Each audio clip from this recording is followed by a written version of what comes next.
सोचिए, अगर आपका घर अचानक जर्जर हो जाए, दीवारों में दरारें पड़ जाएं, फर्नीचर बिखर जाए और छत से पानी टपकने लगे, तो आप क्या करेंगे? सीधा सा जवाब है, उसे दोबारा बनाएंगे। ठीक उसी तरह जब हमारी जिंदगी, करियर, रिश्ते या आत्मविश्वास बिखर जाते हैं, तो क्या हम उन्हें भी उतनी आसानी से नया रूप दे पाते हैं? नमस्कार दोस्तों, स्वागत है आपका बुक्सवर्ड्स हिंदी पर। आज हम बात करेंगे एक बेहतरीन किताब रीबिल्ड योरसेल्फ के बारे में। ये किताब हमें सिखाती है कि कैसे हम गिरने के बाद फिर से उठ सकते हैं, टूटने के बाद खुद को जोड़ सकते हैं और अपने पुराने स्वरूप से बेहतर इंसान बन सकते हैं। पहला सबक, स्वीकार करना कि आप टूट चुके हैं। जब तक आप मानते नहीं कि आप अंदर से टूट गए हैं, तब तक नया निर्माण संभव नहीं है। जैसे अगर आपके फोन की स्क्रीन टूट जाए और आप बार बार खुद को ये समझाते रहें कि स्क्रीन ठीक है, तो आप कभी रिपेयर कराने नहीं जाएंगे। ठीक वैसे ही जब हमें असफलता, दिल टूटने या किसी बड़े झटके का सामना करना पड़ता है, तो हम उसे नजरअंदाज करने लगते हैं, लेकिन अनदेखा करने से समस्या बढ़ती है। इसलिए पहला कदम है एक्सेप्टेंस। खुद से कहिए कि हाँ, मैं टूटा हूँ, लेकिन मुझे दोबारा जुड़ना भी आता है। दूसरा सबक, खुद को माफ करना। जिंदगी में सबसे मुश्किल काम है खुद को माफ करना। हम अक्सर पछतावे में डूबे रहते हैं, काश वो गलती न की होती, काश उस इंसान पर भरोसा न किया होता। लेकिन जब तक आप खुद को माफ नहीं करेंगे, आगे नहीं बढ़ पाएंगे। लेखक लिखते हैं, फॉरगिवनेस इज फ्रीडम। एक छोटा अभ्यास कीजिए, आईने में देखिए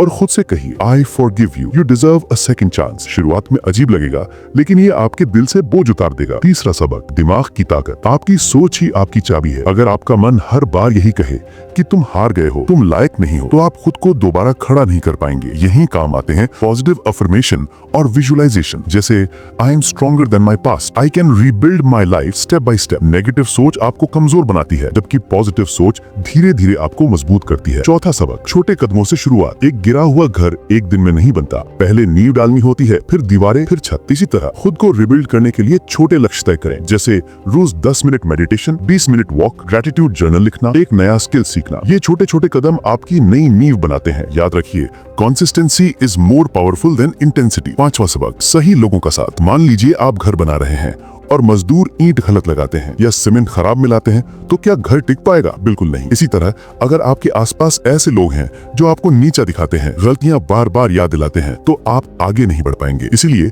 लेखक सलाह देते हैं, अपना सर्कल सोच समझ कर चुनें। ऐसे लोगों के साथ रहिए जो आपको प्रेरित करें और आपकी सकारात्मकता को जीवित रखें। याद रखिए, your vibe attracts your tribe. छठा सबक, असफलता दुश्मन नहीं, शिक्षक है। हर नाकामी हमें सिखाती है कि अगली बार कैसे बेहतर करना है। अगर थॉमस एडिसन हर असफल प्रयास के बाद हार मान लेते, तो आज दुनिया अंधेरे में होती। इसीलिए जब भी आप असफल हों, खुद से कहें, I didn't loose, I learn. सातवां सबक, नई पहचान बनाइए। जैसे फिनिक्स पक्षी राख से उठकर और भी मजबूत बनता है, वैसे ही खुद की नई पहचान गढ़ें। अगर पहले आप इनसिक्योर थे, अब कॉन्फिडेंट बने। अगर पहले आप डिपेंडेंट थे, अब इंडिपेंडेंट बने। अगर पहले आप कमजोर थे, अब मजबूत बने। आपकी नई पहचान ही आपका नया वर्जन होगी। आठवां सबक, जिंदगी रुकती नहीं। रीबिल्डिंग कोई एक बार का काम नहीं है, ये जीवन भर चलने वाली प्रक्रिया है। हर बार जब आप टूटेंगे, आपको फिर से उठना होगा। यही असली ताकत है। Never give up. दोस्तों, ये थे इस किताब रीबिल्ड योरसेल्फ के कुछ शक्तिशाली सबक। याद रखिए, आप टूट सकते हैं, लेकिन खुद को फिर से जोड़ने की ताकत भी रखते हैं। अपनी जिंदगी के असली आर्किटेक्ट